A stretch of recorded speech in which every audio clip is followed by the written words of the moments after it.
ആധുനിക വിദ്യാഭ്യാസ സൗകര്യങ്ങളിലേക്ക് ചുവടുവെച്ച് മുണ്ടൂർ നാമ്പുള്ളിപ്പുര SVMALP സ്കൂളിൽ പുതിയതായി നിർമ്മിച്ച AC സൗകര്യത്തോടു കൂടിയ TN സ്വാമിനാഥൻ മെമ്മോറിയൽ ഹൈടെക് കെട്ടിടത്തിന്റെ ഉദ്ഘാടനം നടന്നു.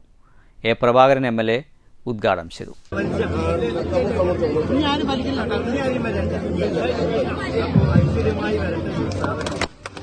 മുണ്ടൂർ പഞ്ചായത്ത് പ്രസിഡന്റ് TK രാമദാസ് ഉദ്ഘാടനം ചെയ്തു. ചടങ്ങിൽ ജനപ്രതിനിധികളും സാമൂഹ്യ സാംസ്കാരിക രംഗത്തെ പ്രമുഖരും പങ്കെടുത്തു. പാലക്കാട് ബ്ലോക്ക് പഞ്ചായത്ത് പ്രസിഡന്റ് ബിന്ദു കൃഷ്ണദാസ് അധ്യക്ഷത വഹിച്ചു. മികച്ച സൗകര്യങ്ങളോടെ പുതിയ കെട്ടിടം നിർമ്മിച്ച മാനേജർക്കുള്ള ഉപഹാരം, ഹൈടെക് കെട്ടിട നിർമ്മാണത്തിൽ മാനേജ്മെന്റുമായി സഹകരിച്ചവർക്കുള്ള ഉപഹാരം എന്നിവയുടെ സമർപ്പണവും പ്രമുഖ വ്യവസായി VE ഷാജഹാൻ നിർവഹിച്ചു. തുടർന്ന് ഇഫ്താർ സംഗമവും നടന്നു. അശ്വജയും നയിച്ച നൃത്തവിസ്മയം, പ്രദീപ് ആൻഡ് ശുഭ നയിച്ച ഇശൽ രാവ് എന്നിവയും അരങ്ങേറി. പ്രധാനാധ്യാപിക M. ജയശ്രീ, പഞ്ചായത്ത് വികസന standing committee chairman TA. Abdul Salam, Palakkad block panchayat അംഗം VM.